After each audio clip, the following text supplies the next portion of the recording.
Podcast, a place for adventurers and friends. You join us as we delve deeper into the Fall of Plaguestone and Pathfinder Second Edition. A recap of Session 4. We continue the murder investigation. 3 of us go see the cook Alma. Along the way, we pass through an old rotted orchard and avoid a fight with a swarm of bees. We begin interrogating Amora. Finnick plated the dessert, and Trin served it. No one else was in the kitchen. Guy named Cornwall served the drinks. We decide to go see Trin to get her perspective. Along the way, we notice a figure following us. We move to talk to the figure, but it runs away. We see it's Finnick, and we give chase. Miklik runs him down quickly. Some diplomacy checks go poorly, and Finnick is pretty scared. After some convincing, Finnick practically blurts out that Hal had made him do it, and gave him spices to put in Bort's food. Delma accosts us and wants the tab for last night. We remind her the dead guy was going to cover it. She then offers discounted rates if we help her father get around. We decide to go to Hallett's place.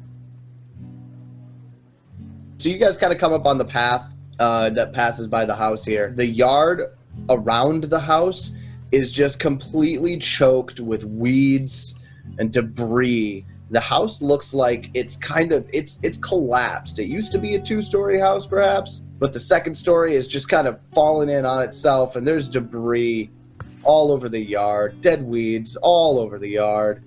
Or sorry, just weeds. Yeah, I would like to stealthily kind of make a perimeter of the house before everybody else, like maybe tell everybody else to hang back a little bit, unless somebody else is stealthy and wants to come with me. And just see what I can see looking at this place, looking for a rear exit, looking for any kind of traps, anything like that. Okay. Well, first of all, go ahead and give me your stealth check. Make a secret stealth check. Done. And then go ahead and give me a perception check, and I'm going to have you make that a secret perception check as well. Oh, you want a secret perception check as well? Okay. I do. So you're kind of like, you're going through here. It's really hard to be quiet going through here. This place is choked and tangled with weeds and debris, and you're a short guy, and it's kind of hard to walk through this shit. This all means I rolled poorly on my stealth check. One assumes. One could assume. That being said, is it loud enough like that we hear him like stumbling through the underbrush and stuff? Oh, absolutely. Absolutely. I don't even know if you guys can even stealth. I'm just like chomping in with my chainmail, just. Plum is going around the building. Well, I think we basically just stand at the front door. So there's a couple of things to note here. As you're kind of like trying to make your way around the house, Plum's going to need to give me a survival check. I'm not trained in it. I roll a 7 and get an 8 total. So you're like trying to make your way around, and it's really hard to see the house because the weeds in this yard are actually so tall. They kind of go over your head. So you have to kind of like hop up to get a good look. Fair enough. All of the windows on this house are boarded over. The door is kind of hanging ajar, like a foot. It's hanging open, and it seems to be like held together by a frayed rope. Like there's a rope around the knob that goes into the house that's holding the door from just keeping it from swinging wide open. Well, when I get back to my party, I'll inform them of anything that I noticed. That's how the tree died. And you want to know what killed it? I want to know what killed it, and I just want to check it out. Go ahead and give me a nature check. Rolled a 2 and got a 9. I haven't rolled over a 10 yet, I don't think. The tree, it's hard to say what killed it. Maybe it's all the weeds choking out nutrients from the tree. Maybe it's been there for a long time and it got a disease and died. You can't really tell. I do a perception around the tree. Just looking for things. Go ahead and give me a perception check. 22. Is there a secret entrance? You don't see any secret entrances, no. The tree is, there's nothing around the tree. There's no tunnels around the tree, no doors or anything like that. Just a dead tree. I feel sad inside. Plum, you make it back to the party. Yeah, I'll explain to them what I saw. Just a whole lot of nothing. Everything's boarded up. Miklik gets bored, decides he's going through the door. Once Plum says, there's no other way in, he's like, okay, let's go. Is everybody going? Yeah, we got tokens. We need them. Here, I'll put them up there for you. Got tokens for days, boy. I'm so sad about the tree. I tell you to grow up. You grow up. So go ahead and give me a marching order. Who's walking up first here? Miklik said he was doing it. Miklik and anybody else. No, just Miklik for right now. Go ahead and give me a perception check. Perception. Get a 17. The rope kind of goes back into the house. You don't really see it like attached to the door frame or anything. It just kind of disappears into the murkiness of the house, which isn't lit up at all. I have dark vision. It just goes back into the house. Can't really see where it goes without like opening the door to see more. Can I just push it open, or do I like need to use the force open action? It would be like a pull, but I mean it's the rope is like looped around the knob in the front, keeping the door from swinging open. I mean it's still open like a foot anyways, but Oh, so it opens out. yeah, this door opens out. Oh, okay. I was picturing a normal front door that opens in.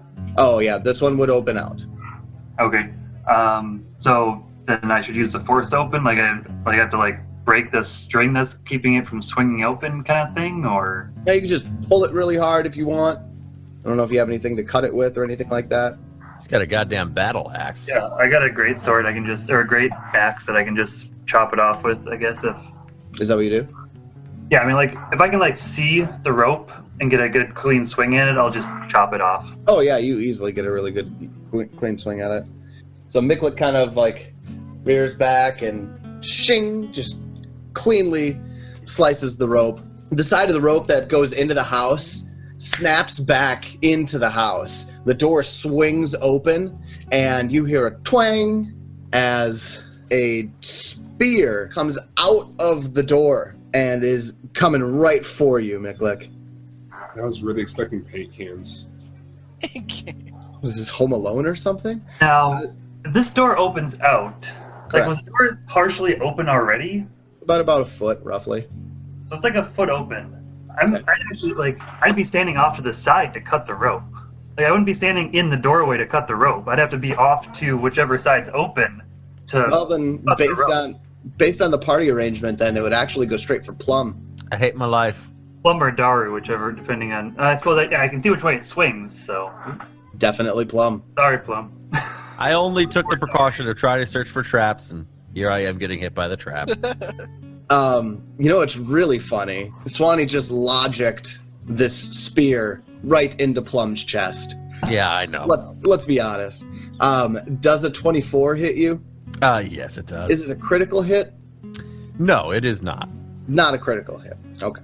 And then this, you hear that big twang, and this spear just comes and right into Plum's chest. Plum, this is going to deal you, no fucking joke, 14 points of damage. I'm dead. Again. Plum fucking goes down. So I watch you hit the ground again. Yes. Yes. This time with a giant spear sticking out of my chest. Why am I always... Like, why am I with this guy? I like how one of the party members goes down and everybody's like, again? Miklik's response would be a little bit different. He'd let out a gasp like, "Whew, that was close," And then turns around. and turns around and plumbed on the ground. It's like, This guy's Arterial more blood fragile squirting than out. David, this guy's more fragile than your old man. It is. He ain't. God, I love that character. Don't worry, guys. I got this. And I kneel over Plum and I'll do a medicine check. So we're taking 10 minutes. does that put us into Do we have 10 minutes? right away, or I mean, nothing happens immediately afterwards. Does anything happen in the next 10 minutes while I'm administering first aid? Right, so that you can say that I'm not going to be administering first aid if something happens? We initiate No, first I'm aid. saying, are you going to interrupt me? Do I get the roll? Oh, I see what you're saying. Yeah, you'll if you guys take the 10 minutes to try to fix up your pal here, then To yeah. pull the giant spear out of my fucking chest. This Yeah. isn't a job for magical healing. This is a job for my dirty knife that Vorn's using. First, I would stabilize him since he's actually below 0. Not needed. There is no below 0 anymore. yeah, you're Oh. at 0. He's at 0. So At 0, dying 1. I am dying 1. Since he is at 0 and has the dying condition, DC will equal 5 plus the creature's recovery roll DC, which is typically 15 plus its dying value, so 16. So the Sounds DC good. for that would be 5 plus 6 15 from how I'm reading this. So you would have to, your stabilize attempt would fail? Yeah, I didn't realize a stabilize attempt was It's that really high. That'd have to be a 21. I think it's because like they're dying. Like, then it's like you need magic. It should be high, right? I agree with Spencer that on this makes one. sense, yeah. If we're gonna try to spend 10 minutes, wouldn't you just lay on him, This is a Daru? no. I mean, yeah, I would after he Just fails magically to kill him quick. after he fails to Why wouldn't stabilize him. Why wouldn't you He do tries, that? he tries to stabilize me by pulling the spear out of my chest, and all that happens is more blood pours out. Oh yeah. And I Because fail. I push Vorn aside. Let's go ahead and you're going to make your recovery roll here, Plum. Okay, so I just roll a straight up d20. Failed attempt. Because an 18 is not a critical failure, so we don't have to worry about that at least. Correct. For now. Because that would increase your dying value by 1. What is it? 3? Is it death? Uh, Four. yes. Oh, What's the recovery roll DC and what do you roll, David? It's 10 plus my dying level, So and it's it'd be just a 11. flat check, so it's 11, and I just roll a d20. So All right, here I go go, rolling a d20. I roll a 5, a fail. Okay. So that means your dying value increases by I 1. am correct? dying 2. So Plum is dying too, and he's got just blood spurting out of that chest cavity, and Daru pushes Vorn aside, and Daru? Daru, with no, the I power of Desna. put the spear back in. Just, yeah, I will call upon Desna to help me bring my friend back to life. Well, back from being unconscious. And it'll be a flat 6 health and 1 AC for 1 turn. Let's not keep doing this. Good job, Daru. Let me treat his wounds now, and I will take the 10 minutes to treat his wounds. I appreciate you bandaging up my gaping chest wound. Thank you, Daru and Vorn, for saving my life yet again. I might have endangered your life when I pulled the spear out and tried to stabilize you. I was unconscious. I don't know that happened. I just think you did a good thing. Let's not talk about that. Okay, to actually treat your wounds, though, I need a 15 or higher. Or I do 1d8 damage. No, that's only critical failure, so nothing happened. 10 minutes goes by, and I Well, fail. if he's doing 10 minutes, I also use 10 minutes to pray Yeah, I rolled a 9. and recover my focus points. Yeah, I'm just going to hit him with another lay on hands, Thanks, friend. bringing him to 12 HP. I'll do All this again to try to get rid of your wounded condition, because right now you're still wounded 2. Yeah. Okay, screw this. I'm just going to use a hero point. I'm going to get rid of your shit, because I don't want you dying because you go down again. Wait, he would go down again? Okay, I got If he went down If again. he went down again, he'd go to dying 3. Yeah, and I'd be 1 away from death. And I'd rather get rid of his wounded condition and just burn a fucking hero point at this point, because I just rolled an 11 and failed again. So hero point, and I got a 15, which is exactly what I actually needed. Thanks, Dude, friend. I can't roll over 10. This is Is that ridiculous. is that remove 1 wound or 2? It removes the whole condition. It Oh, removes okay. the condition, which would be anything, I I think. gotcha. Yeah. And you get your final H roll. I rolled Yeah. 2d8, but you're down 1, so Yeah. I can't give you that. Fantastic. Well, that was horrifying. Miklik, would you have been patient enough to wait for that, or would you have This done is like something? the longest 20 minutes of Miklik's life. Yeah. He's absolutely, like, at least looking inside this door. When you look in, the inside of this place is just covered with debris. Like, to the point where you can't really see past it further into the room. You can see about maybe 20 feet into the room. There's an opening or a doorway to the right that would lead to another area, but right in front of you is just all debris. You just can't see past it. What'd you say about these windows? How are they covered up? They're boarded up. Boarded up from the inside, outside? Outside, let's say. So, like, I could use, like, a crowbar to start prying these planks off? If you had a crowbar, sure. I have a crowbar. You can even check my inventory. You have a fucking crowbar. I'm not gonna check your inventory because I It's trust going you. to sound strange, but I also have a crowbar. What the fuck? Did anybody bring any rope? Yes. It's in the adventurer's pack, so yes. I also have a rope. I don't have. I don't have shit. I have a climbing kit. I love things like the adventurer's pack because it's just like, you've got a whole bunch of stuff. Miklik's going to start taking the boards off of the left window. Okay, so this would be the window just to the left of the main entrance. Correct. Okay, let's It see. seems like that side's like blocked with debris, so he's gonna see if there's another way over there. So it For 20 minutes. yeah, with a little bit of time, what does the crowbar do? Do you have like a description? Does it have a little bit of rules in it for the crowbar? I mean, essentially, I think I'm using the force open. When forcing open an object, which is an action, it makes it easier to grip and leverage. Sorry. Without the crowbar, you would have a -2 to prying open something. So it's a force open. It's an action. Yep. So it's an athletics check. Yes. Yes. Yeah, this boils down to time. So since you have really plenty of time to do this, and it's not impossible for you to succeed, then we're gonna just say that by the time that Plum is being healed by Daru and Vorn, that you're able to completely get the boards over that window off. Is the only light in here from the windows and door being open right now? Absolutely. Yep. So you kind of like pop your head in through the window here. You can see. Give me a perception check. That is a 19. You can see that. So there's the walkway here, and the debris is piled up so high over here that you think if you got into the room and even slightly disturbed any of this, that some of this debris would just fall down onto you. But you also see just to the right of the window that you just pried open, there is a hatch in the floor. Indeed. Since he got that window off and could see that, he'll go back and see if these guys are done screwing around yet. Plum, how you doing? I'm good now. I'm healed up. I'm stunned and I'm covered in blood, and magic has healed the hole that was in my chest. I'm ready to continue. So after 20 minutes, some prying, some healing, stopping up the fountain of blood coming out of Plum's chest, what do you guys do? I want to investigate inside here. Hold on. We can't do a second attempt at healing for an hour, can we?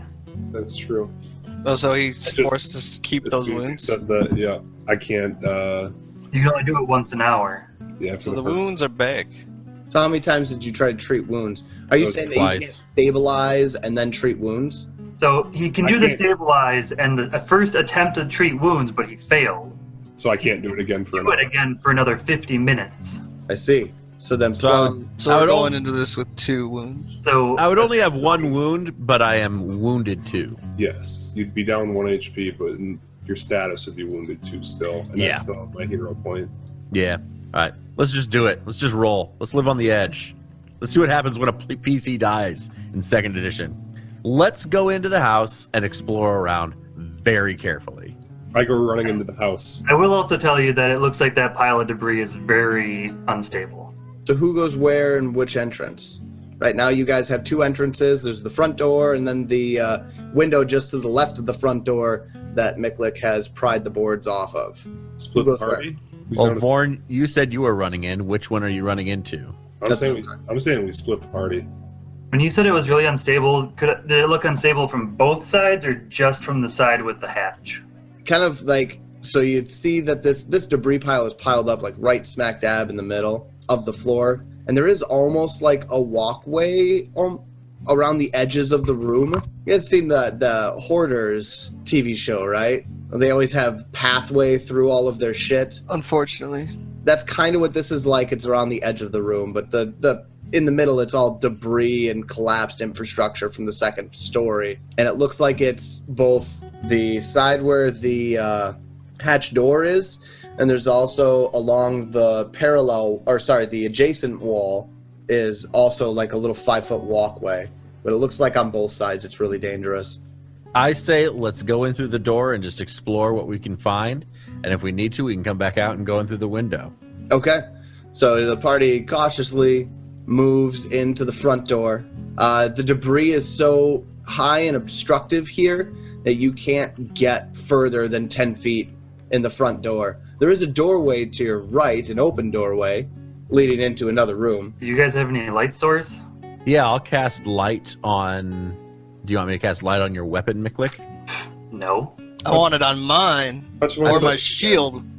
I put it Okay, on the shield, champion I have shield. dark vision. I do not want I do not want that shit on me. I put light on the champion's shield. Poke the goblin on the nose again. I was gonna say, Goblin gets or does Miklik get a little PTSD from the nose light? He puts it on my nose again, we will have a dead sorcerer. He's already wounded too. Won't be that hard. All it takes is one critical hit and he's dead. And believe me, I could take him down in one hit. Oh, I can imagine. Hey, you guys walk in, and through the doorway, this room, it's completely in disarray. It's clearly an abandoned living space. The hearth is choked with branches and debris from above. The furniture is smashed and soiled. There's a thick layer of dirt and grime that covers every surface. It's obvious nobody's used this room in years.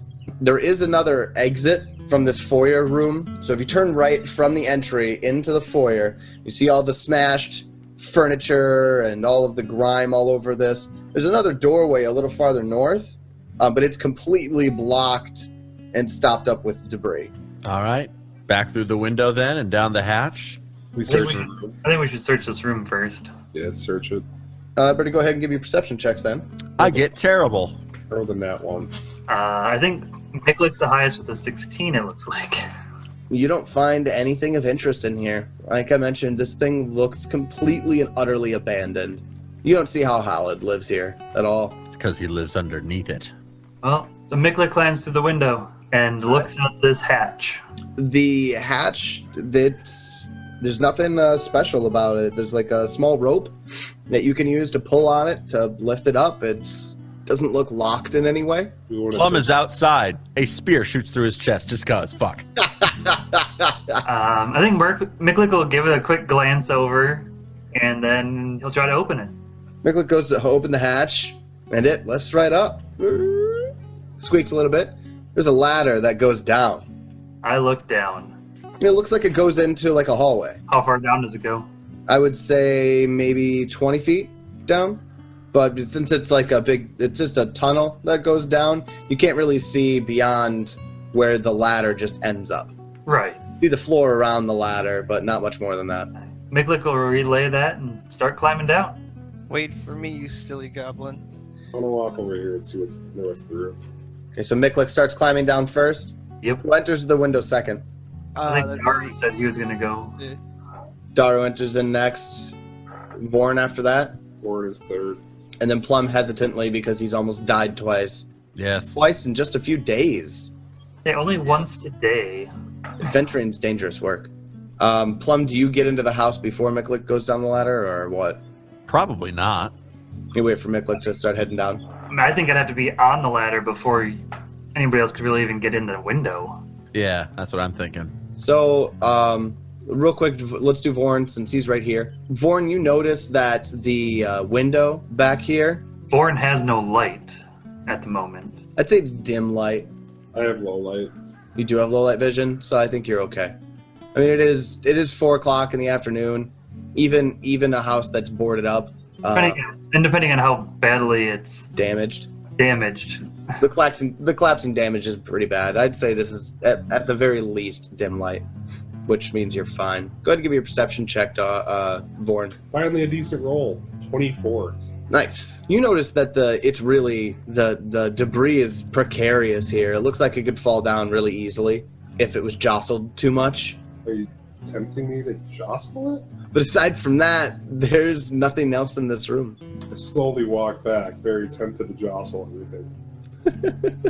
Miklik, do you go down before Vorn gets over there? I mean, I would be moving my full speed every turn, so I would assume so. Oh, you're like running down the stairs? I'm not running, it's a ladder. It takes time to move down it. But you're not wasting any time from the moment you get in? No, once I tell them that it's about 20 feet down, I start climbing. Okay. I think they're going to follow. I saw Daru climbing in the window as I started climbing down. Got it. I'm just looking for kind of the timing on this here. I feel like Miklik and Daru were probably on their way down the ladder and stairs, and then Plum just sees me wander off the opposite direction and then come back as he's getting ready to go down the ladder. That makes That sense. seems about right. I'd end up being fourth down. Me and Plum would basically swap spots. Essentially, I think Miklik would be down there first, and Daru would be basically right behind him. Daru moves faster than he does. And then probably like a pause, and then Plum and me. Okay, got it. Daru, as you start moving down the stairs, you notice that the weight of you and Vorn on these floorboards is making the debris pile start to tip. And in fact, before you get a chance to, the ceiling just above you gives way. What's left of it, just above where you're at, gives way, and this debris pile falls in your direction. So this is before I even got into the other side. That's why I was trying to make sure I knew exactly where everybody was before this happened. So I'm gonna need a reflex save from Vorn and Daru. Yo, what up? I've got a 9. I got a 10. Okay. You guys are just completely caught unawares here. You just get a bunch of debris falls all over you. And you both take 10 points of damage as just pieces of the ceiling and this clutter just... Miklik, you hear your friends as they have a bunch of just all that stuff that you saw just falls right on top of them. Miklik's thinking, I told him it was unsteady. Daru, Vorn, you are buried in debris. You can't move. I think I have tetanus. I'm sure you're immune with how disgusting you are. You can try to force your way out and push Gladly. the debris out of the square that you're in. You can do with an athletics check. Is there something else we can do? No. 16. All right. And Vorn, don't put it off. Make your roll. Nat Go- 20. Oh, nice. You got a -2 on that, man. You really needed that nat 20. Rolled a 20, got an 18. You really needed that. DC 17 to succeed. Poor Daru failed. Armor, it makes me clumsy. There's so much debris, it's not like you can just push it all off at once. You have to kind of like shovel a handful of rocks and 2x4s and throw them out of the way here. As you both are doing so, Miklik, just so you know, or Swanee knows, this is going to take them at least 10 minutes. Is the top of this thing covered over too, or can I still see up? You can still see up, yes. Maybe a couple of pieces of debris, small rocks and some gravel and maybe some sand fell down that hatch hole going down. But you absolutely heard the collapse, without a doubt. I guess at first he'd call up, Longshang's coming? I'm covered in shit. Yeah, it's like I don't know how buried they are, if that'd just be like a muffled talk or something, if I'd even really tell what he's saying. I don't know if you really could, not immediately afterwards. No. Well, Plum would see this happening through the window and would call out, the Longshanks are currently buried underneath a bit of mess. I think it's going to take them just a minute there, Miklik. You could come up and help dig them out. You're nice and strong. What does Miklik see down here? You see that at the bottom of the ladder, there's just a short hallway, 10 feet long, with a door on the other end. Door's closed. He'll go check out the door. He doesn't want to climb back up and risk getting covered in stuff and like having it collapse on him too. Okay. What do you do at the door? Are you opening it? I'll look at it, Looks roll fine. natural 1 on my perception to check it over. Look at the door. Looks fine. Looks like it's not locked or anything. Nope, doesn't. Does it look like does it look like a better door than the doors upstairs? Like, does it look sturdier? Does it look... I mean, there's only one door upstairs, and it was hanging on by a thread, so it doesn't take much to be in better condition. And it's not like a fancy door or a sturdy door. Yeah, I'm going more for like, does it look like it's like rotted away like the upstairs stuff has? Or look a little bit... It's more- actually usable. It's not like a sturdy door, but it's at least a little more solid. Yeah. It's a door that does what it's supposed to do. Open and Actually close closed. properly. Does it swing towards me or swing away? Away. I'm really torn on what to do. I feel like Miklik would really want to open this door, but he's also not like stupid to just start going through this place without any help. He'll wait. You're just gonna wait at the bottom of the ladder here? He'll pace back and forth at the bottom of the ladder here. Like in this little 15-foot hallway, just pace back and forth. Like call it every once in a while. Coming? So I got myself out of this, right? It takes you 5 minutes, but you can. Daru, you can also, but it takes you 10 minutes. I'm gonna burn a Right at spell. the same time. I'm I'm gonna spend 10 minutes and fucking heal myself using treat wounds. Mick, you're down there, and it's Wait, so now we're getting to 15 total minutes? yeah, we I'm are. just gonna channel like a little. I was going to, but I don't get very many of them. Mick, you're being extraordinarily patient right now. I'd say at 15 he opens that door. He says, "Fuck it, this is getting boring." What are you doing, Plum? I'm standing in the window watching this madness unfold. Thank God I didn't go in there. Waiting for him to clear the debris enough to be able to get in. Can't you Yep, like about mage right. hand some stuff off me? I can only lift light bulk with that, so only a little bit. Yeah, help me out. Cut it down to 7 minutes, right? Just watching me fucking wiggle around and shit. I'd say at the 15, Miklik would just be like, "This is enough," and open the door. So as Miklik opens the door, the old wooden door swings open on rusted hinges, revealing a room lit by a single flickering torch. Through the gloom, you see piles of small crates and more than a few barrels stacked up haphazardly to the south side of the room. Opposite you is a stout wooden door with iron bands, while the north side of the room is bare, save for an iron gate set into the middle of the wall. The stench of smoke and damp dog hangs heavy in the air, and beyond the iron gates, Miklik sees his worst nightmare. 4 starving, slavering dogs begin barking incessantly at him. And we're going to roll for initiative. Goblins hate dogs. Are we all rolling or just Miklik? I want everybody to roll. Okay. Yeah. Especially still under rubble. So seeing these dogs makes Miklik think back on when he was a young gobbling. I'm using that word, gobbling. Gobbling, I like that. He was in the woods one day, and him and his friends came across a pack of wild dogs. He was too young to realize how dangerous they were and how small he really truly was. Miklik thought it would be fun to play with the doggies, so he ran out into the field where they were roaming. As soon as the dogs noticed him, they stopped moving and stared at him. The elders back in the woods started calling out to him, telling him to stop, but Miklik paid him no mind. He wanted to go play with them. As he made it probably about halfway across the field, he noticed their big teeth as they were growling at him, and this made Miklik slow down a little bit. And then, as they started to charge, he turned and ran. But he was no match for the speed of the dogs, and they quickly caught up to him. The first dog that caught up to him bit him in the leg, and Miklik started just kicking at it, and couldn't get him off. And that's when he took a big swing at him with his fist, and he just caved in the dog's head. And that's kind of where he kind of realized how strong he was when he was scared or angry. Gotcha. And how much he hates fucking dogs. And how much he hates dogs. Dogs are fucking terrifying. Look how big they are. Let's make it clear. This is a dog-friendly podcast.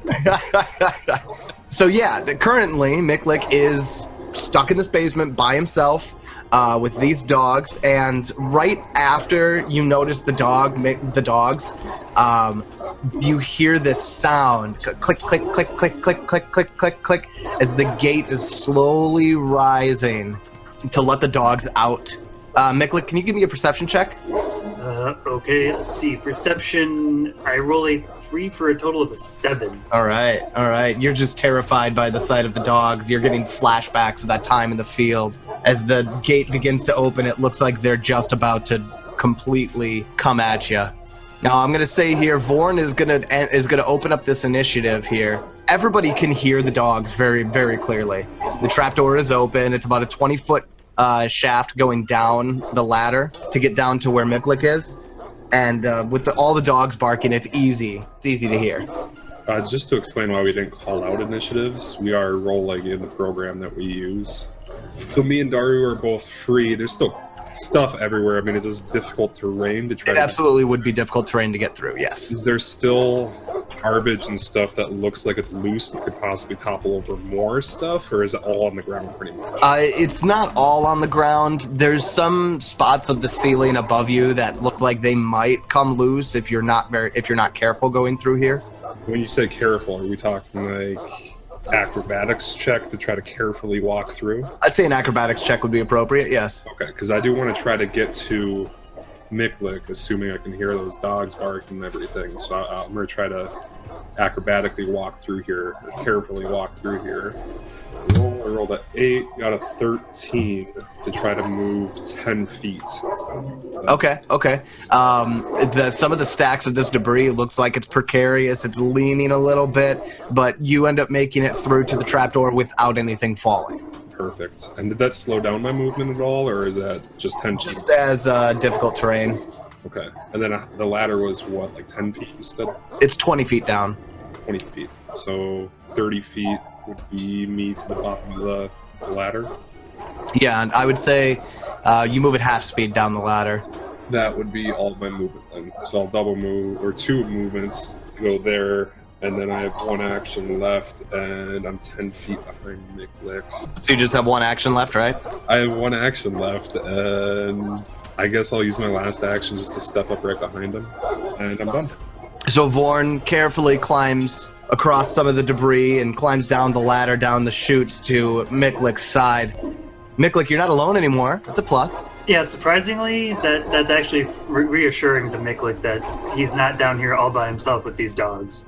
So after Vorn gets down, one of the dogs, one that's right up front, is just waiting. It's, scrabbling at the floor to get through, waiting for that gate to rise up far enough for him to get through. The dog on this turn is actually going to have 1 less action because it's waiting for the gate to rise. So, but with its first action, it will bound through the room right next to Miklik here. He uses 1 action to get up to him. He uses his second action to bite at Miklik. He gets a 20 to hit Miklik. Yes. Absolutely. All right, so that's a hit. You're going to take 4 points of piercing damage as the dog's jaws clamp right into that same leg that you had from back when you were a young gobbling. I know that this has got to be terrifying for Miklik, but those tokens are adorable Saint Bernard. Saint Bernards, yeah. It's like, This is Beethoven's. Poor Beethoven. Beethoven's fucking mauling Miklik. After that one goes, it is Miklik's turn. Yeah, Miklik's first reaction is a little bit of fear. He sees Vorn right behind him, and that gives him a little bit of, kind of bolsters him a little bit. And so his first action will be to rage, and then he will swing at this dog that walked right in front of him, I guess. Miklik rolls a 14 total, so... Which is going to miss. That's not good. So I will use my third action to attack a second time, hoping for a better result. No.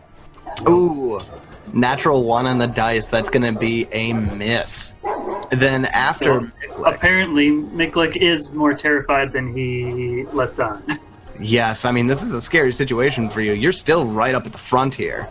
One of the other dogs that was sitting right up at the front, he also, since this is kind of just an explanation of how rounds in combat work, or turns in a combat round works, 1 round is the equivalent of 6 seconds. Now, right now, the second dog that's going to go here also has to wait for the gate to rise up a little bit. The dog that went before him got a little bit of a jump on him, but this dog still has to wait and spend an action waiting to get through the gate as it's rising up. So one thing to keep in mind here is that all of the turns that are occurring in this first round are occurring within 6 seconds of game time.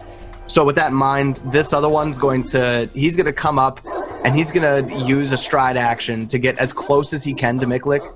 Now, he's kind of attacking through a corner here. He's going to try to attack through a corner, which is going to give Miklik cover. And I'm going to say that Miklik is concealed to the dog. So the dog is going to have to make a flat DC 5 check in order to successfully attack Miklik here. And he gets an 8 on the dice, so that will work. And then he's going to bite at Miklik. Does an 8 hit? 8 does not hit, no. All right, and Miklik is safe for the moment. Then after that dog goes, it is Daru's turn. all right, and if I recall right, when the rubble fell on me, I was already right at the stairwell, right? I was You're right next to the trapdoor, yes. Well, I'll make my way down there. Okay, it's 20 feet down. It's going to be half your speed to go down there. So 20 feet is going to cost 40 foot of movement.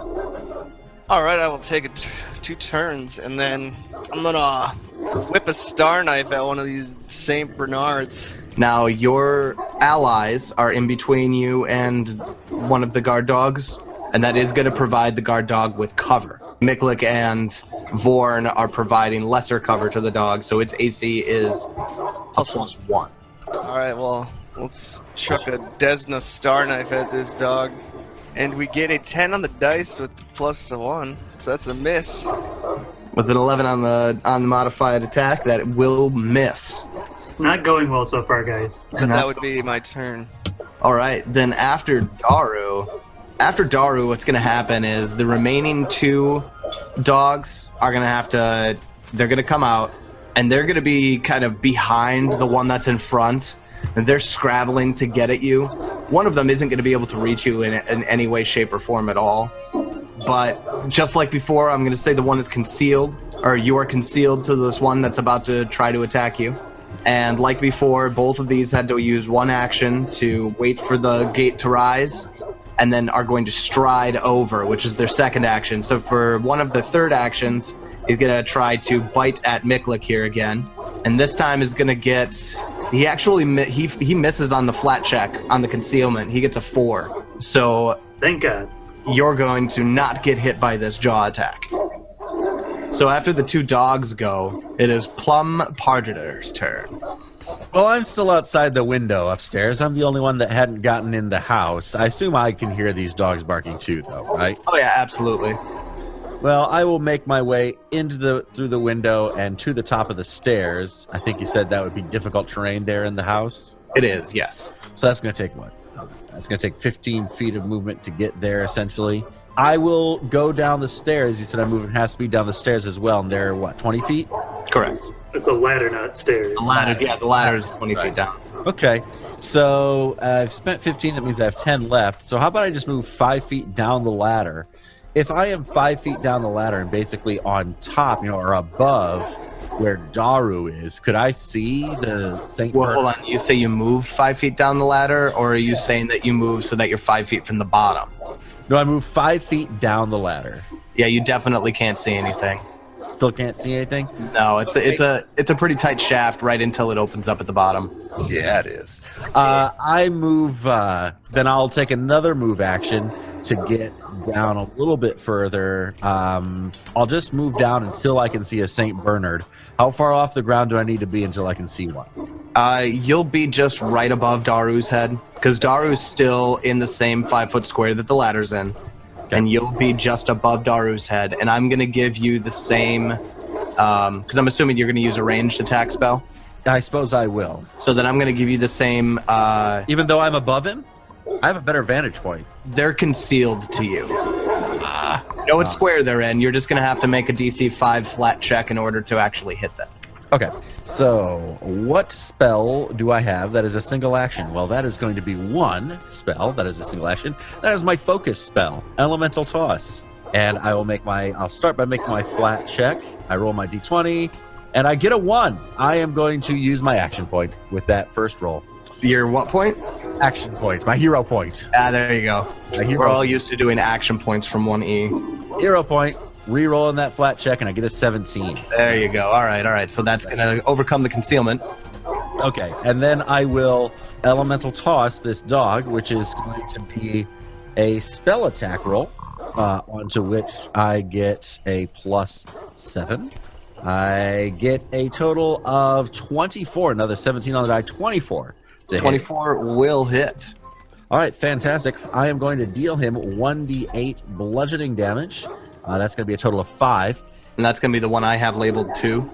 Yes, it is. Okay. And I guess that is it. So a hard ball of water smacks the dog in the face and deals him 5 bludgeoning damage. It already smells like wet dog down here, and it's about to get worse. So that is the end of round 1 of the dog combat. I'm just going to give a quick layout of where everybody's at right now.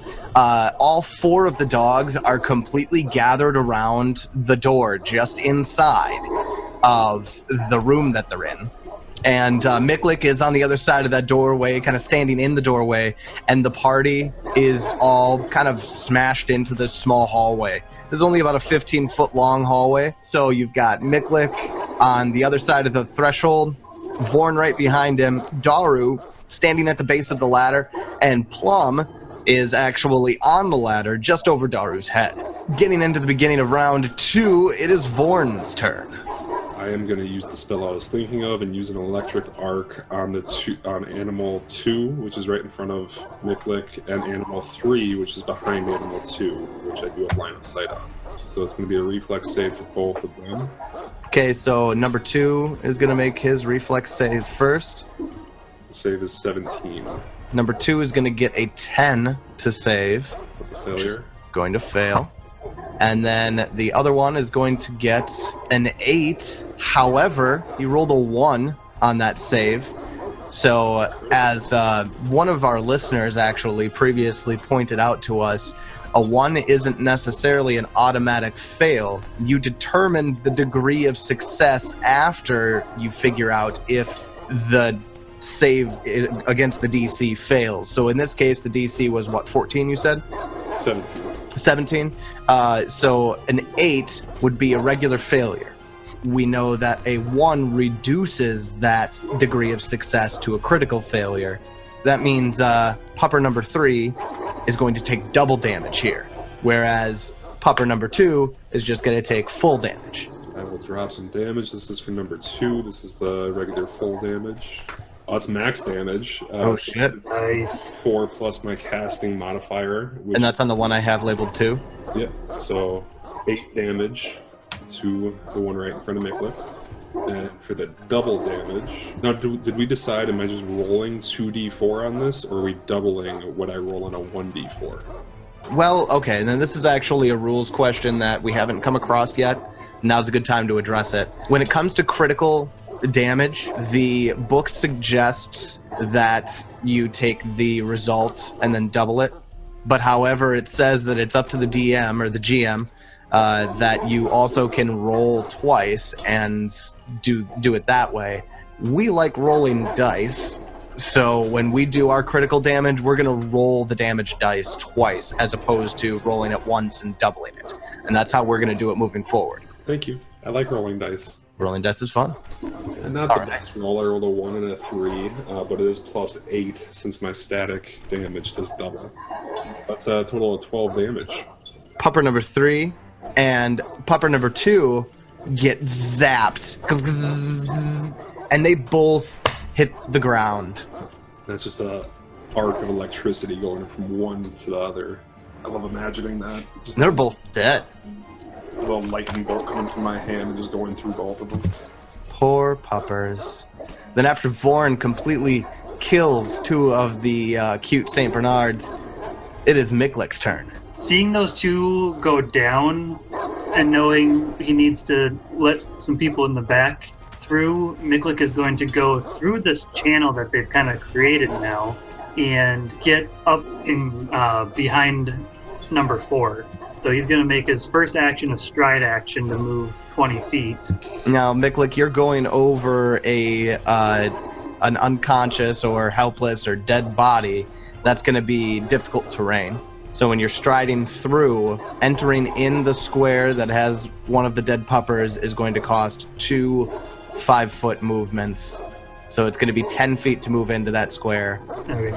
He can And then still another do it. 5 He's to got 25 movement, so he can move through both of them. I mean, he could go the diagonal also. It's easily done, correct. It's But easily done it with 25 feet of movement. just want to make sure I'm pointing that out.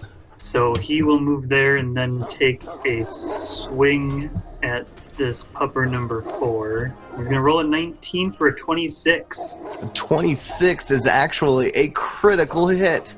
We're demolishing these dogs. Nice. This went from not going well to going quite well, actually. Yeah.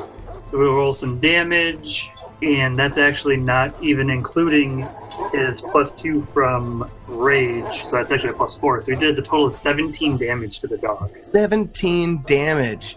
You completely smash this dog's snaz right into its neck. Just crunch. And that poor pupper is just a pile of blood. In fact, I'd go as far as to say is that pupper probably doesn't have much of a head. Let's say that kind of reminds him, brings him like back to that story where he got bit in the leg and then he crushes the skull with it. That's the same feeling he gets here. Is at first he was afraid, but now he's using that fear to fuel his rage to smash this dog in the face. And then he's going to continue that even one step further. And he's going to let out a roar at the last dog and use a demoralize. Oh shit. At first he was afraid, he was petrified. Demoralize is a act. Demoralize is a single action? It's a single action, so this will be my third action. Okay. And I can choose a creature within 30 feet and make an intimidation check against the target's will DC. Will DC is 14. Oh, I got a 14. Is that...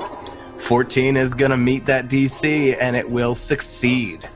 So what that does is, with a regular success, it gives him the Frightened 1 condition. All right, and remind us, what is the Frightened 1 condition, Swanee?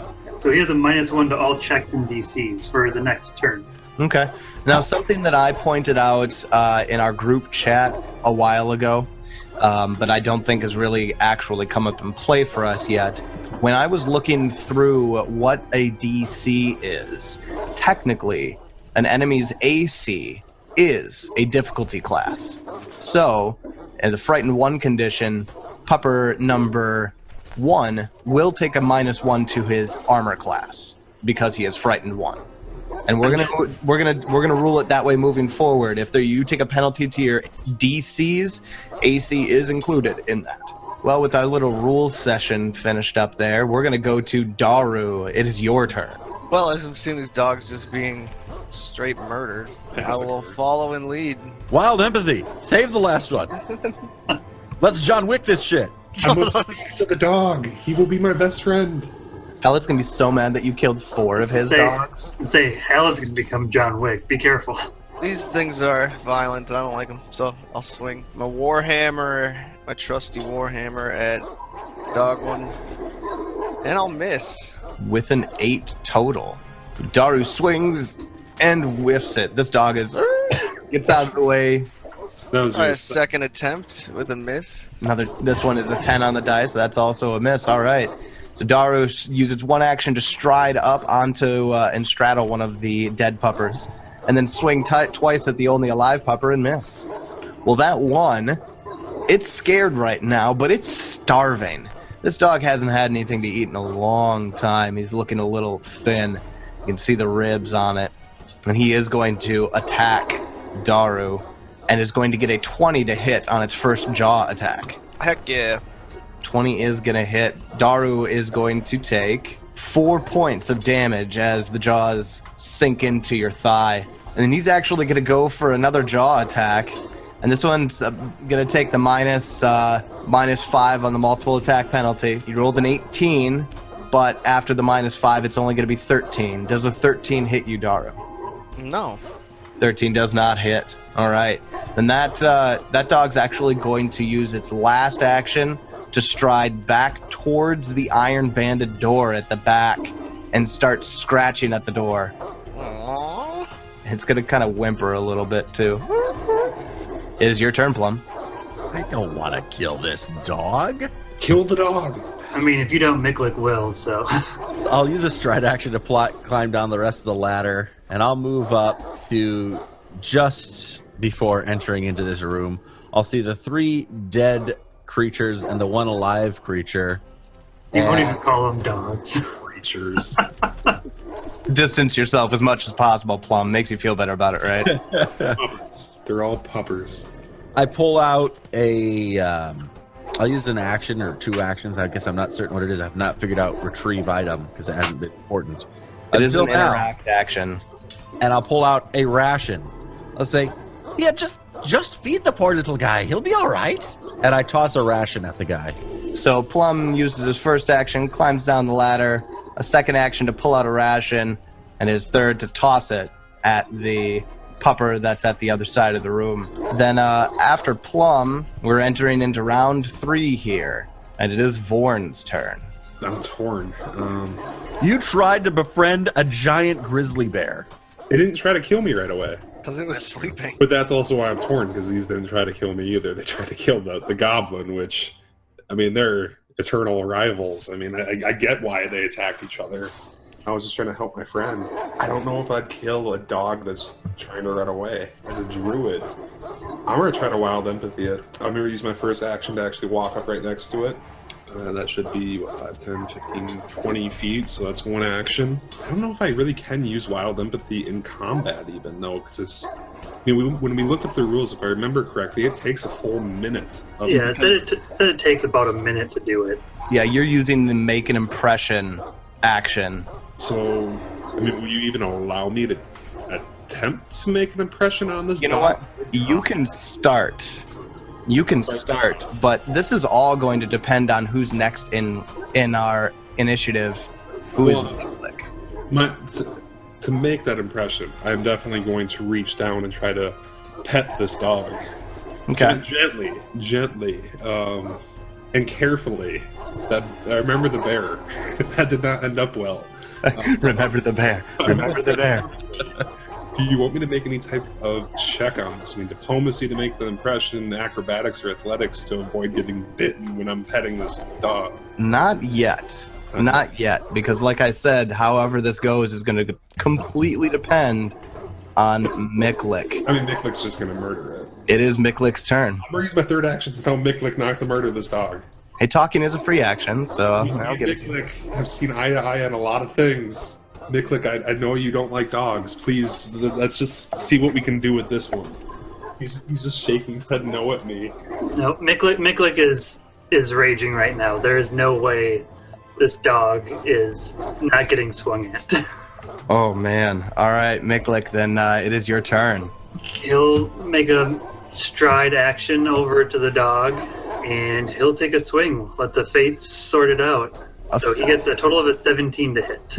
A 17 will hit. I'm going to add my modifier this time and get that extra +2 damage so I don't mess that up again.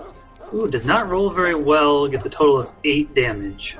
8 is just enough to kill the dog that Vorn was attempting to pacify.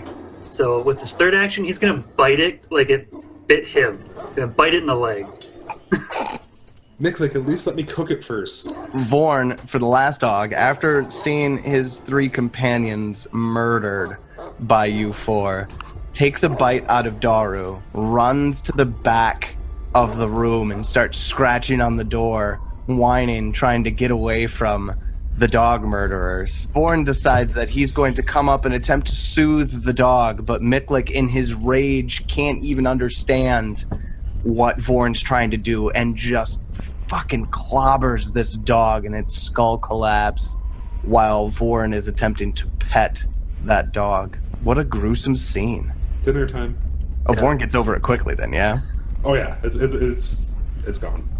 Shrug. I think we should...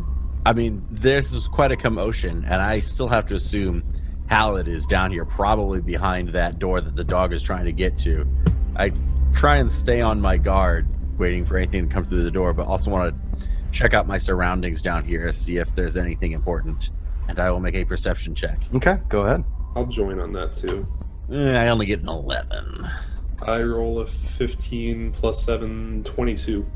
Anybody else looking? Miklik, after finishing off that last dog, kind of calms down a little bit, pants a little bit for a second, and then he'll take a look around too. He gets an 18. So you guys look around a little bit, and the southern end of the room is where a lot of the empty barrels and crates are. So you're searching through the barrels and crates. Most of them are empty, save for some packing straw, some scraps of cloth. But while digging through them, you do uncover 2 vials that are filled with a kind of a pale red liquid. Can I do a crafting check to see what they are? Go ahead and give me a crafting on that. Okay. I rolled a 9. I only have a +4 for my crafting, so 13. You are able to determine that these are 2 vials of lesser alchemist's fire. Miklik will take those. He likes I fire. was gonna say, honestly, I'd take them too. I don't know how you want to do that, but yeah, it's confirmed as a martial weapon. Okay, so Miklik can use it.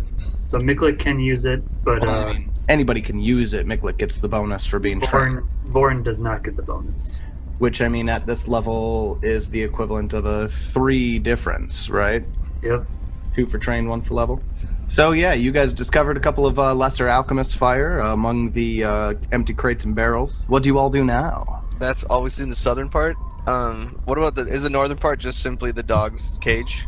Yes, a bit of where the So dogs... probably gross. Yeah, and there's some dog feces in here, but aside from that, not really much. How long does it take us to search the room? No more than a minute or 2. Okay, but nothing. We don't hear anything coming from the other room at all. Give me perception checks. Miklik rolls another 1. This is going well tonight. Plum gets a 20. Born gets a 21 total. I would rather like to pray and possibly regain some focus, or maybe have a healed attempt done on me. I'm down 14. You're down 14. Damn. I took 10 from the rubble. Yeah, I'll treat wounds on you. Can I pray while being treated, huh? I don't see why you couldn't. Heck yeah. So you guys are taking 10 minutes here to get healed up? We're gonna try it. I made the check. And 15 or more, I got a 20. So that's 2d8. Yeah, that's a shit roll. You get 6. What are you down now, 8? Yeah. I mean, I could channel once if we don't want to wait. Yeah, I'm down 4. A channel probably good. That is one of my 2 heals per day. That's alright. You can do the same thing as me, right? Just want to run that by everybody. No, I Oh, can't. you don't have that. Oh.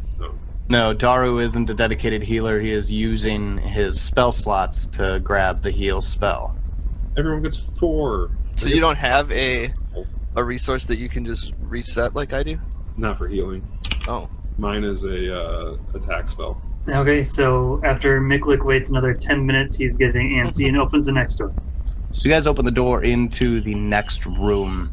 You don't see Halid in the room. What you do see is kind of what looks to be a space that's divided up into a couple of different sections. There is a crude fireplace in the northeastern corner of this room. There is a bed, a little bit in shambles, but it definitely looks like it's in use on the western wall of this room. To the east, it looks like there's a section cut out, a little room, almost looks like a larder in here. And then a curtain at the southwestern section of the room. And then it looks like another kind of a hallway leading to the east in the southeastern portion of this room. Miklik goes to the larder. He's hungry. There's some scraps of old meat in here. There's a third of a wheel of cheese. Looks like a sack of turnips. Surprise. A barrel of weak ale. And some, there's also a crate with some empty wine bottles in one corner. He just starts stuffing it messily into his mouth. The old meat scraps? Yeah, he's a goblin. He doesn't care. Mick looks hungry. Nom. I mean, goblins literally eat like anything, so...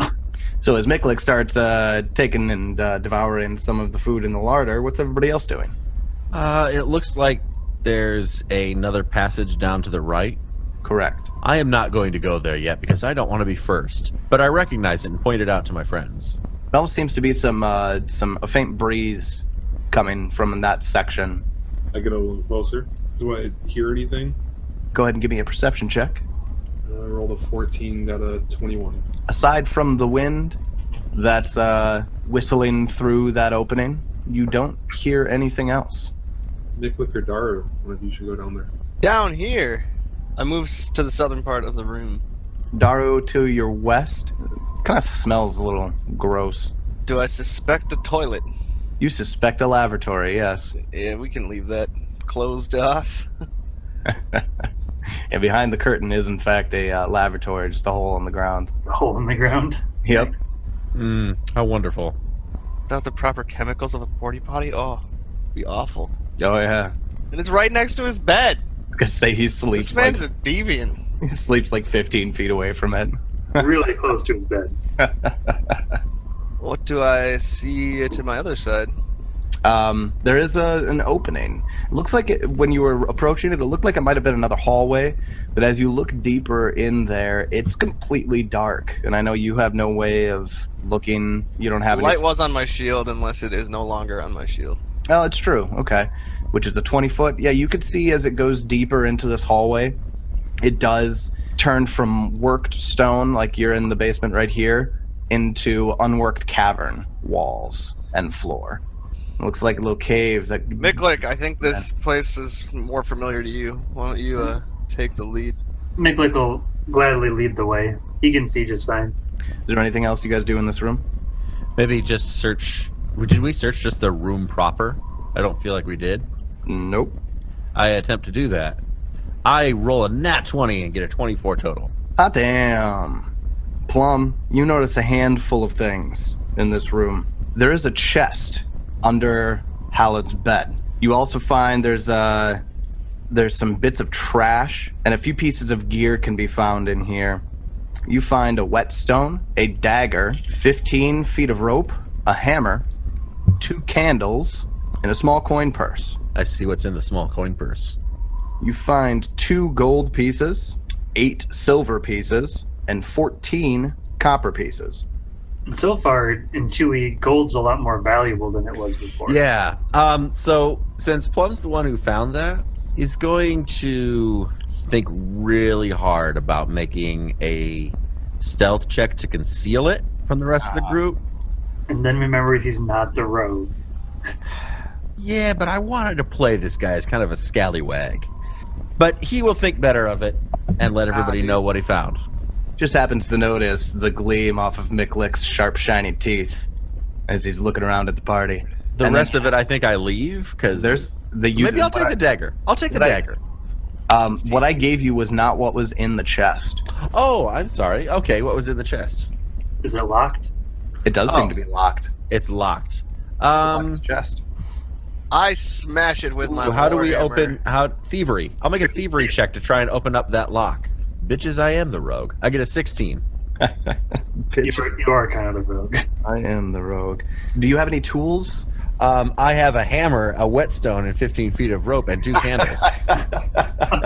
So you're going to be using... I don't know what the rules are for this. I have a crowbar. You have a crowbar. Okay. Does that help with thievery? I don't know. I think I'm not picking it. I think I'm trying to break it off with a crowbar, because I don't have anything to use to pick it with. Okay, that's fair. So as Plum goes and takes the crowbar and kind of tries to wedge it into the little tiny space right next to the lock, as you go and do this, a needle comes out of a little recess that was right next to the locks. Of course it does. And it goes to stab you in the hand. So the way that this works is this particular trap triggers when a creature attempts to open, and it gets a plus 13 to hit the Plum. It could roll a 1. Plus 13? Except for I rolled a 20. Jesus. It cuts my fingers off. Now it's only actually going to deal you 2 points of damage. Yeah, okay. I'm actually going to need for you to give me a fortitude save. I will give you a fortitude save. I roll an 11 and get a 15. So you will fail the fortitude save. Wonderful. You getting critically hit by this trap is just going to double the damage, and you don't go into stage 2 of the poison, but you did fail your saving throw. Not critically fail, just fail. Okay. You are going to immediately take 1d6 poison damage. You're going to take 2 points of poison damage, and you are going to be drained 1. Sounds like my night last night. So drained is take a status penalty equal to your drained value on constitution-based checks, such as fortitude saves. Lose hit points equal to your level times the drained value, and your maximum hit points are reduced by the same amount. When you regain hit points by resting for 8 hours, your drained value is reduced by 1. But you don't immediately recover the lost hit points. So I take 1 more damage, 1 more wound, essentially. Correct. And also, I have 1 negative max HP. So your max HP goes from 12 down to 11, correct? No, well, it's 13 now because I realized I fucked up. So I have 13 HP, actually, and now it goes down to 12. Fuck it, what do I find in the chest? Well, you didn't successfully open the chest. You just successfully triggered the trap. Does the trap seem to reset? No, the poison needle is sticking out now. Well, I stomp on it to break it off. All right. Alright, I attempt the crowbar. This needle looks like this needle's been disregarded. I mean, Yeah, it doesn't reset itself. nothing great. What'd you get? 16. 16. Now this is a lot harder to open than you expect. You're not able to force it open with the 16. Try it again, and I will assist. I'll like hang off the edge of it, like a little, just hanging off. I attempt to assist. I fail to 18. assist. Well, Plum just gets in the way. 18. In fact, Plum gets so much in the way because that's a critical failure on the aid. Yeah. So That gives it -1, right? yeah, it does. So yeah, I made it worse. I I step get away. frustrated See, I think that's a couple times you've done that. and so smash far. the lock with my warhammer. That's the way to go. Go ahead and do some damage to it then. Alright. So you deal 2 damage to it because you dealt 8 total. The hardness 6 takes away 6 from that. So you hear it like it crack a little bit, but it's certainly not enough to open it. Daru takes 1, 2, 3, 4, 5. Oh, wait, slow down. All right, Daru swings repeatedly on it. After a couple of swings on this, Daru, you do end up forcing the lock open, and you hear the crack of the mechanism inside, and it does open. A book of experience. Give you guys 30 experience for that. Inside of the chest, Bunch of broken stuff. bunch of broken shit. Way to go. No, so there's a bunch of paper in here, some coins as well. I'm gonna give you the coins first. There's 21 gold points and 37 silver. That's pretty good. That is pretty good. On top of that, you find 14 what look like to be receipts and 1 scrap of parchment that lists transactions. And finally, on the back of that transaction list is a crude map that depicts a cave, and it's labeled hideout. Well, we're gonna be going there. Throughout the cave, you can see next to there's so the cave is next to the cave is labeled hideout, and there's a shape that might be a pond inside a cave, and there's a winding path through a strange V-shaped chamber before ending at what appears to be a clearing with a tree stump, and the tree stump is labeled drop point. So let me get this right. There's a V-shaped chamber with some water and a stump. That's not an innuendo at all. Does anybody take a look at these receipts in the transaction log? I mean, yeah, I'll peruse Nope. over them a little bit. What kind of check do you want? He's How has Miklik not gone down this hallway yet? Miklik is standing at the hallway, but Plum, how's that poison? The poison, we'll hold off on that a little bit. Nobody's treated it yet. Yeah, that's what I'm saying. Would you like me to treat the poison? Yeah, if you can, that'd be fantastic. Okay. And there's green veins that seem to be spreading throughout So looking at this, Plum's hand. all I can really do is give you a plus or a bonus to the next saving throw you have to do against the poison. Okay. Assuming that you make your medicine check against it. Correct, which I'm making right now. So you make that check against what's that? Against the save DC, I'm assuming? Poison's DC, yeah. I'm gonna hero point that. What'd you get? Rolled a 5 and got 12. Oh, okay. Another hero point use. It's a bit better. All right. You got a 21. That will give you a bonus. Success or critical? I'm assuming. Just a regular success. Okay, so it's a +2 circumstance bonus to his next saving throw against the poison. So, Plum, when we hit your next saving throw on that poison, you'll get a +2 on it. Does anybody, if you guys look through the receipts that are here, Yeah, I will. Plum will. I think he was looking through the receipts as he was getting treated for poison. that makes sense. You don't necessarily need to decipher this, but I'm going to make you do a society check to try to make sense of this. Oh, that's one I don't have. Miklik. Miklik. I mean, Miklik trained in society? Miklik is Fuck- trained in Fuck society. yeah, he's a diplomat, I'm a motherfucker. diplomat, bitch. I mean, I don't have any intelligence, but I'm trained. Damn, Miklik. Jack of all goblin-y trades. So not great. But I rolled an 18, so I get a 21. Fuck, that looks good, man. You see here what looks to be receipts for various alchemical reagents, and one that looks really suspicious to you. You don't recognize what it's called, but it's super ominous sounding. Is it labeled spices? Yeah, it's labeled corpse blood. Oh, that does seem pretty ominous. You have no idea what that is, though. I show it to Vorn. Like, I don't know what this is. You know what this is? I will take a look. I'm looking up the recall knowledge right now. It's a secret check, and I'm gonna make you make it a secret check. Secret check has been made. It's so secret. This is now an ASMR podcast. Secret. Secret. We want to welcome you to the ASMR MNmaxed podcast. We're going to have a good time and some adventures here. I'm pretty sure we just Hard. lost 10 listeners. Are you kidding me? We gained 10. People fucking love ASMR shit. Okay, so then we're gonna do the rest of our actual play of 2E, whispering into the microphones to make people fall asleep. It's very relaxing adventure. That's what we want when we want We people. don't have the right headsets though. They have special microphones they use that represent ears, and they play. I've watched a lot of ASMR videos. All right, let us continue. Wait, are we playing Pathfinder right now? Play Is that- Pathfinder right now. I thought we were Let's go talking. down this goddamn hole. Hold on, are you actually gonna get the details of the receipts Yeah. here? Vorn was looking up, was yeah. recalling knowledge on That's the right. corpse blood. Good check. How'd I do? So corpse blood, that's definitely an alchemical reagent. Something that is only really found on the black market. And Plum, as you're looking through the receipts, you find Bort's name. Bort's name. Find Bort's name listed on some of the receipts. Ah, shit. You were right, Spencer. He killed himself. Do it.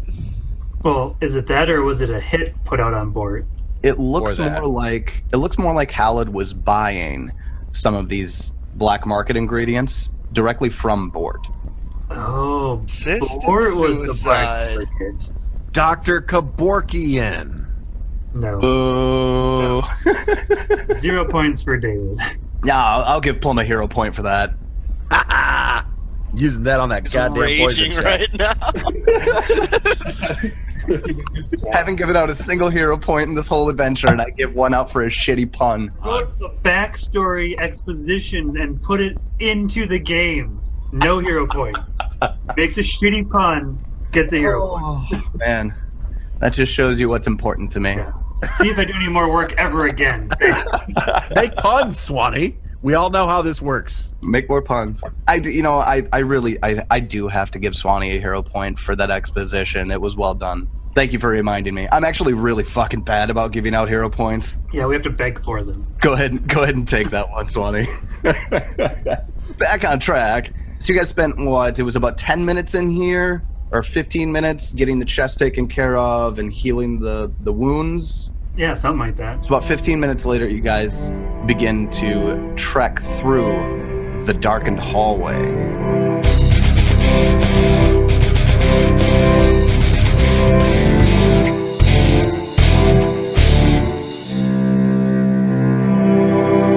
All sounds you heard in this episode were provided by Sirenscape. Check them out at Sirenscape.com. We want to thank you for joining the MNmaxed podcast as we continue our adventures into the Fall of Plaguestone and Pathfinder Second Edition. We want to invite you to do so again next week, and until then, we hope you have many great adventures of your own.